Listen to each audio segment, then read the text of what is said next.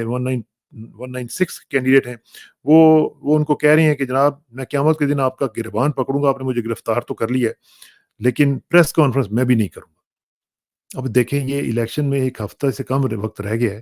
ابھی بھی یہ پریس کانفرنسیں کروانے کے چکر میں ہیں لوگوں سے، آپ اندازہ لگائیں، اب بندہ کیا کرے؟ یہ ان کے حالات ہیں، اور یہ اس طرح معاملات کو آگے لے کے جانا چاہتے ہیں، اور لمبی ہوگی ہے ویڈیو، لیکن ایک دو چیزیں میں بتاتا ہوں آپ کو، کہ ایک تو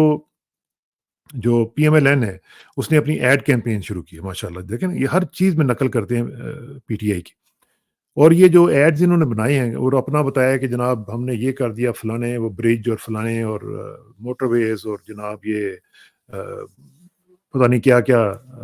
یہ جو اورنج لائن اور فلانی لائن اور یہ سارا کچھ یہ دکھا دیا، اور کہا جی کہ نواز شریف از اے گڈ مین۔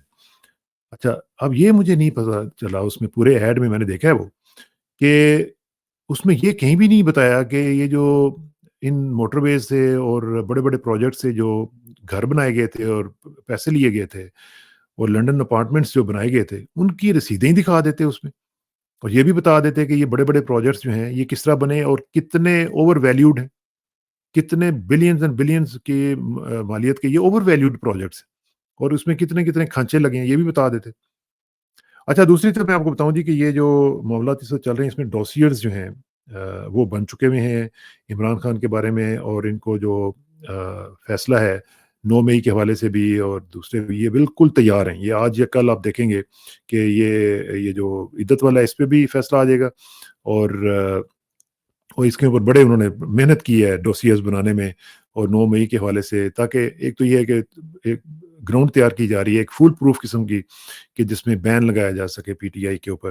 اور آپ دیکھیں گے کہ شاید فوراً سے، یعنی یہ جو الیکشنز ہیں اس سے فوراً پہلے پی ٹی آئی کو بین بھی کر دیا جائے، یہ بھی ہو سکتا ہے، اس میں فوراً فنڈنگ کا بھی ذکر ہوگا، اس میں باقی چیزوں کا بھی ذکر ہوگا، کس طریقے سے لابسٹ جو تھے وہ ہائر کیے جاتے تھے، وہ کیا پرپز تھا، پاکستان کا بدنام کرنے کا مقصد تھا، یہ تھا وہ جو الزامات آپ کو پتہ ہی جس طرح سائفر پہ لگائے تھے، تو وہ جو ہے وہ آپ دیکھیں گے، وہ اس کے لیے کافی تیاری جو ہے وہ ہو چکی بھی ہے، اور وہ سب کچھ ہو رہا ہے۔ اب اس میں کویسچن یہ ہے کہ is P T I ready for it? کیا پی ٹی آئی جو ہے وہ اس کا مقابلہ کرنے کے لیے تیار ہے؟ میرے خیال میں نہیں ہے، وہ اس لیے کہ ایک تو پی ٹی آئی کی اس وقت آرگنائزیشن کوئی نہیں ہے، نو آرگنائزیشنل اسٹرکچر، اور یہ مجھے ایسے لگتا ہے جیسے شاید 21 میں ہی عمران خان نے سارے جو تنظیمیں تھیں ان کو ڈیزالو کر دیا تھا، اس میں انٹرنیشنل تنظیمیں بھی تھیں ساری، وہ ساری، اور یہی وجہ ہے کہ اس کا نقصان یہ ہوا ہے کہ سب لوگ جو ہیں وہ اب اپنے اپنے انڈیویجول لیول پہ تو کام کر رہے ہیں، اور لیکن جو ایک سینرجی ہوتی ہے، جو ایک کوہیسیونیس ہوتی ہے کسی ایک آرگنائزیشن کی، جس سے آرگنائزیشن جو ہے وہ امپیکٹ ڈالتی ہیں، وہ اس وقت نہیں ہے، تو میرے خیال میں کہ یہ بہت بڑا نقصان ہوا ہے جو پی ٹی آئی کو اٹھانا پڑ رہا ہے۔ اب دیکھیے اس میں کیا ہوتا ہے، اب انٹر پارٹی الیکشنز بھی آ رہے ہیں، اس میں کیا ہوتا ہے، اس میں بھی آپ دیکھیے گا کہ ای سی پی جو ہے، الیکشن کمیشن جو ہے، وہ کوئی نہ کوئی لُچ تو تلے گا، وہ یہ ہو نہیں سکتا کہ وہ اس میں ان کو آزاد کینڈیڈیٹس جو ہیں ان کو مان لے کہ جی یہ اب کیونکہ ان کی پلاننگ یہ ہے کہ آزاد کینڈیڈیٹس جو ہیں ان کو کچھ نہ کچھ انہوں نے ان کے لیے پلان رکھا ہوا ہے نا۔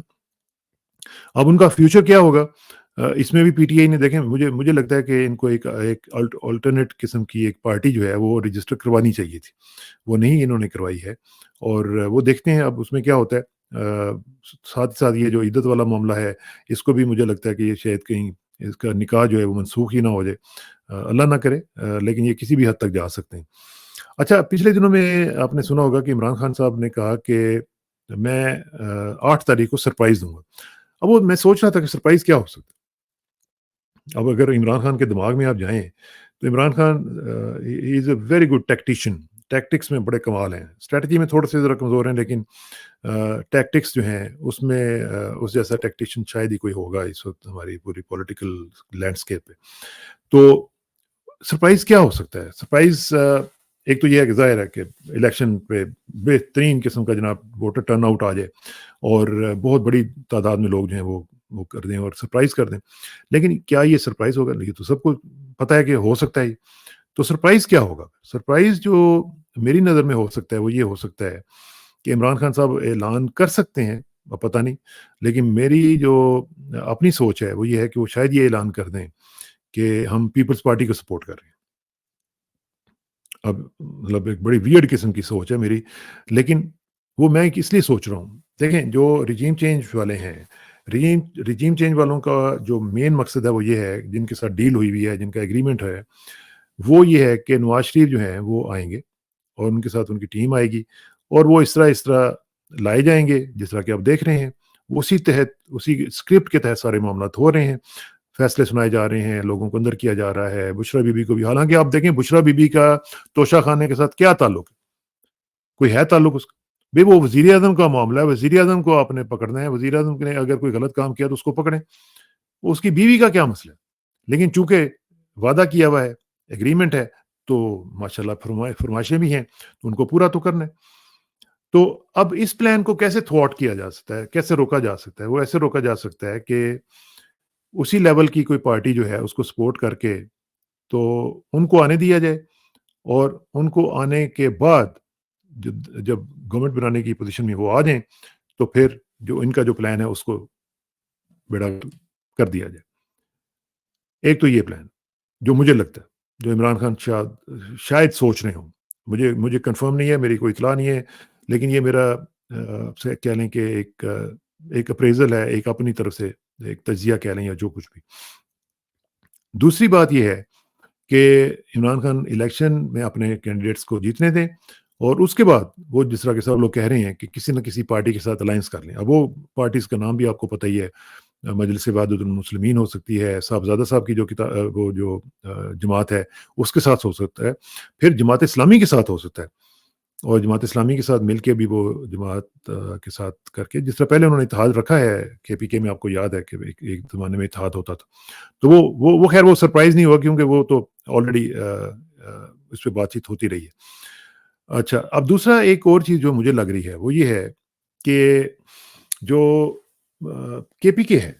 مجھے ایسے لگ رہا ہے کہ جیسے ان کا جو پلان ہے وہ یہ ہے کہ کے پی کے جو ہے وہ پی ٹی آئی کو دے دیا جائے،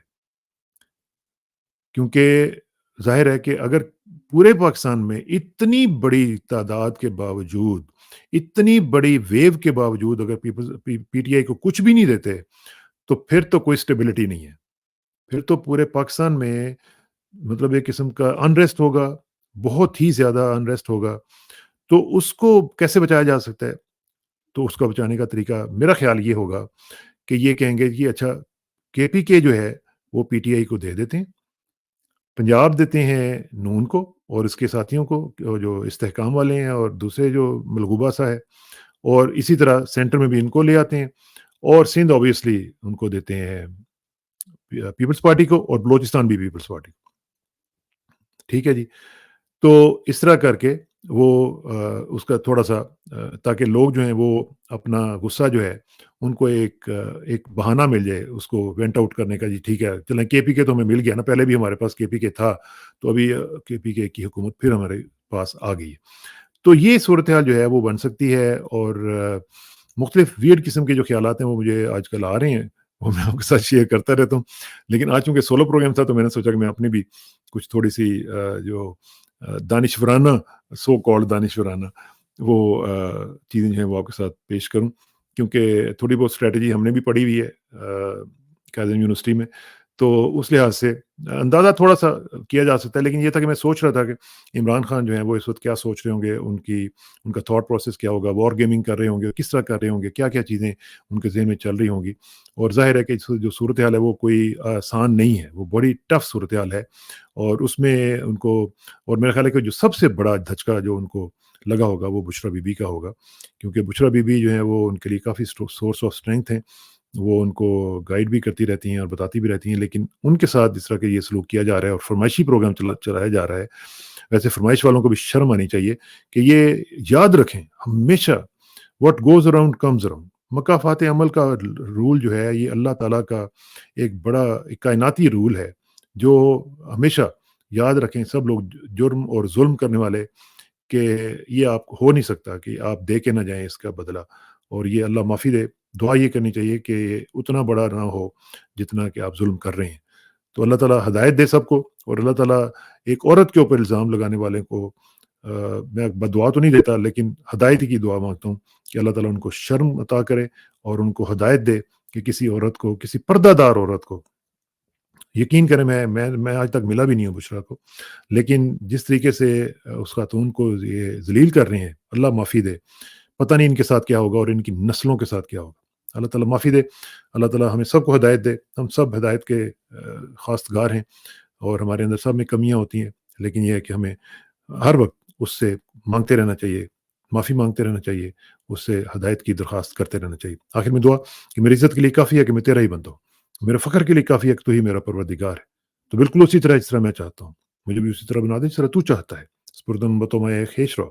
تو دانی حساب کم و بیش رہو، مجھے اسراغ سانہ کو کل تک کے لیے اجازت دیجیے، کل ملاقات ہوگی انشاءاللہ۔ اللہ حافظ۔